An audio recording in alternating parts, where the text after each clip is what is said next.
Bella a tutti ragazzi, ben ritrovati in un nuovo video dall'esperto di calciomercato Batman napoletano.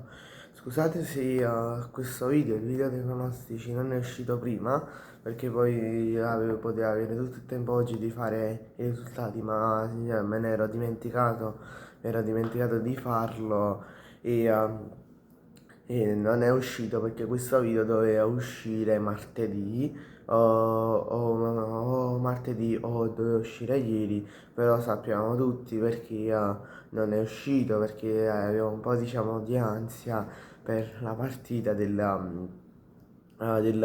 PSV Napoli, quindi non ho avuto proprio la testa. Poi ieri, ehm, tra virgolette, non mi era ancora passata la arrabbiatura tra del Napoli, della sconfitta del Napoli.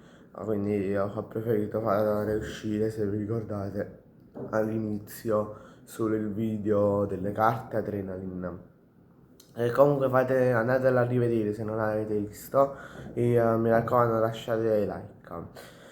Vabbè, partiamo in questo video e andare a dire la probabile schedina che vi potete giocare, è quello che mi giocherò io, e il possibile risultato. Partiamo dalla prima giornata, dalla prima partita che si terrà domani alle 20:45 e sarà Milan-Pisa. Che o vi potete giocare l'uno, ma proprio uno secco, non proprio uno secco, secondo me il Milan andrà ad asfaltare direttamente il Pisa con 2 gol, quindi vinceranno 2-0. Parma-Como, un X2 ehm, ho scelto e quindi ho un 1-0 per il Como, ho un 2-2. E io dico questo perché il Parma, quando vai a giocare nello stadio del Parma, è sempre difficile vincere e strappare la vittoria, perciò ho scelto questo. Udinese Lecce X, secondo me un 1-1. Napoli-Inter Gullo. Se vi devo dire un possibile risultato, però spero di no, sarà un 2-1 per l'Inter, perché per il semplice fatto che nella partita di Champions ha mandato tutte le riserve a giocare e diciamo ha tenuto i giocatori buoni, i titolari, i soliti titolari diciamo, a riposarsi. Quindi nella partita di sabato, se non sbaglio, l'Inter andrà a mettere tutti i calciatori buoni che si sono riposati. Però vabbè. Passiamo a Cremonese Atalanta 2, un 2-0 per l'Atalanta.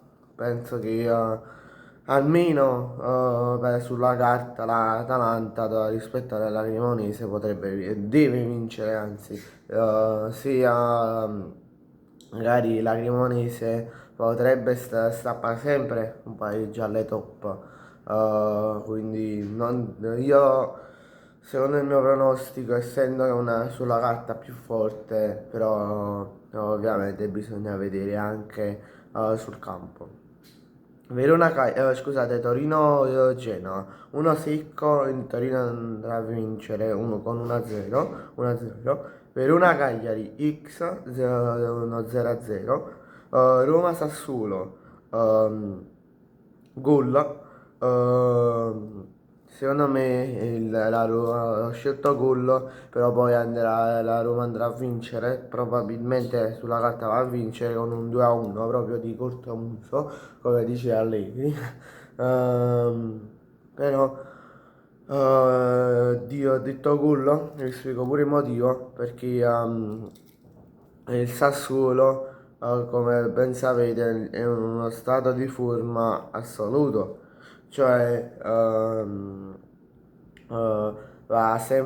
sta vincendo, da qualche giornata ha sempre vinto e sta giocando molto bene. Poi passiamo a Fiorentina-Bologna X 1-1, secondo me in questo periodo entrambi non stanno andando tanto bene in campionato, quindi ho scelto il pareggio con il risultato di 1-1. Poi Lazio-Juventus X2,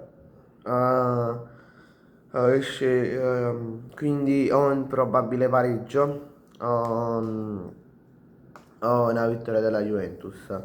Ho scelto anche un probabile pareggio perché secondo me scusate, la Lazio può, diciamo, strappare il pareggio in casa a Roma. Possibile risultato o 2-0 per la Juventus se andrà a vincere, oppure un 2-2 tra Lazio e Juventus. Bene ragazzi, grazie a tutti per la visione, mi raccomando iscrivetevi al canale, l'obiettivo sono 50 iscritti o se andiamo pure in live, lasciate un bel mi piace e fatemi sapere qui sotto nei commenti se vi giocate la schedina e con i miei pronostici oppure con altri. Ciao!